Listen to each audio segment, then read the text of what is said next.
Ya,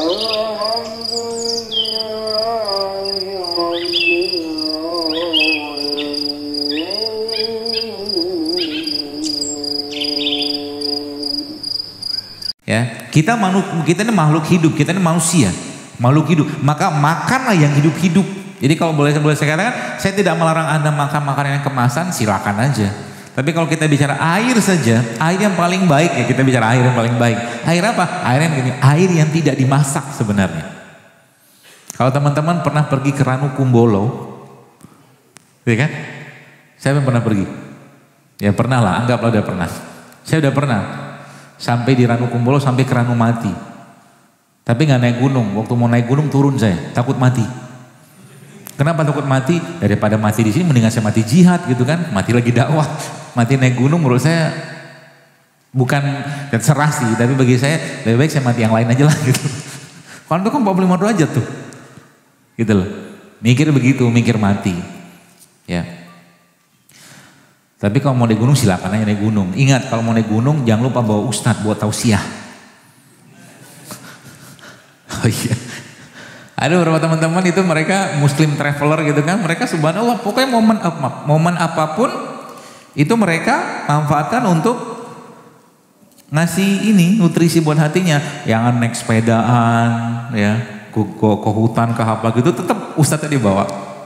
Jadi tetap dapat siraman hatinya begitu. Naik gunung juga sama, lagi lihat gunung, masya Allah, tadaburnya luar biasa itu, ya, gitu. Nah, cerita Ranu Kumbolo itu kan air, ada danau gitu kan, subhanallah kan, itu kan nggak boleh orang pipis itu, nggak, pokoknya dijaga banget kelestarian. Jadi kalau teman-teman pernah lihat, kita akan bahas nih, mudah-mudahan menjadi suatu hal yang menarik untuk Anda. Jadi kalau kita lihat atau kita cek air di Ranu Kumbolo itu kalau Anda tes pakai pH tester, pakai pH drop itu pH-nya sekitar 7,5 atau 8 itu.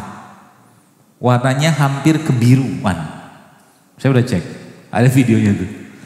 Ya. Dan itu nggak dimasak, langsung bisa diambil air, saya langsung minum. Airnya langsung minum. Bisa diminum situ. Sama kayak Zam-Zam kan? Gitu loh. Itulah living water kalau bahasa saya itu, air hidup. Tanpa pengolahan. Paham ya gitu ya?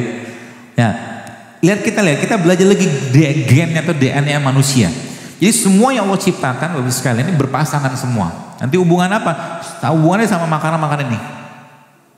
Ya, dia berpasangan semua tuh.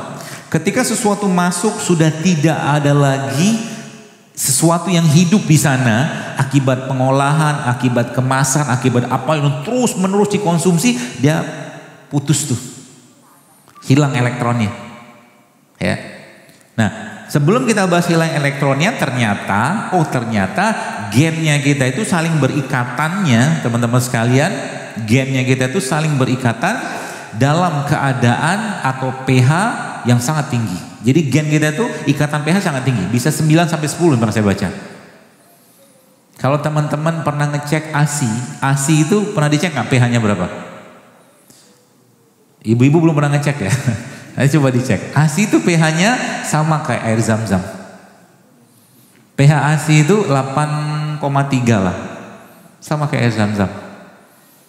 Gitu. Jadi memang kalau mau sehat, ya minumlah. Bukan minum ASI. Gak cocok kita minum ASI udah. Makanya kalau bayi itu Bapak sekalian, bayi itu ya memang minumannya ASI cukup. Udah cukup. pH-nya tinggi.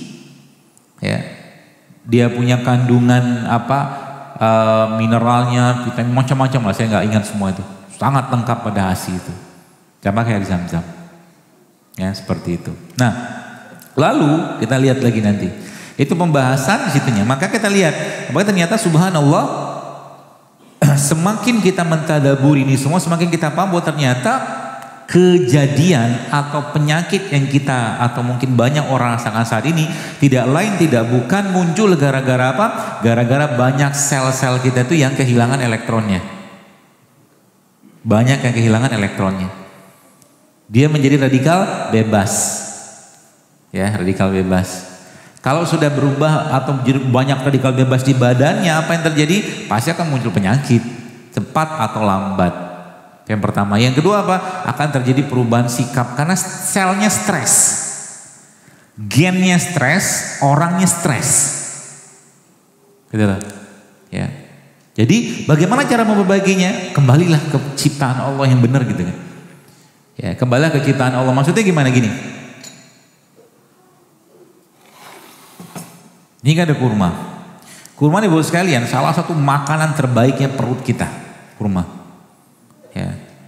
Jadi kalau teman-teman pernah baca tentang apa tuh namanya? Satu kondisi yang disebut dengan leaky gut. Leaky gut tuh ususnya bocor. Jadi usus kita tuh rapat kayak begini nih. Jadi kalau ketika makan sesuatu yang tidak sehat, yang ngerenggang, tep kebuka, maka isi ususnya masuk ke darah. Yang asamnya, yang apanya semua masuk perlahan. Cikal bakalnya autoimun tuh di situ sebenarnya. Ketika ususnya terbuka, cikal bakalnya, ya. Nanti ngobatin gimana? Gampang, tenang aja, saya kasih caranya. Gampang sekali. Asal mau nyetop dulu. Yang bikin masalah di merekanya ini. Dia ngeregang terus tuh, sehingga apa? Orangnya mulai keluhan, ya, gampang batuk pilek, gampang susah buang air besar, mens bermasalah, musim disalahkan. Musim hujan salah, kering salah, rambutan salah, duku salah, manggis salah. Banyak orang yang begitu zaman sekarang. Nah, jangan makan rambutan, nanti batuk. Salah apa rambutan? Makan aja. Lagi ada musim, kalau rambutannya bener ya, dalam jumlah tidak berlebihan, insya Allah aman, tenang aja. Lagi musim tertentu, musim manggis, makan manggis, semua dimakan. Bijinya dimakan. Ketawa dia.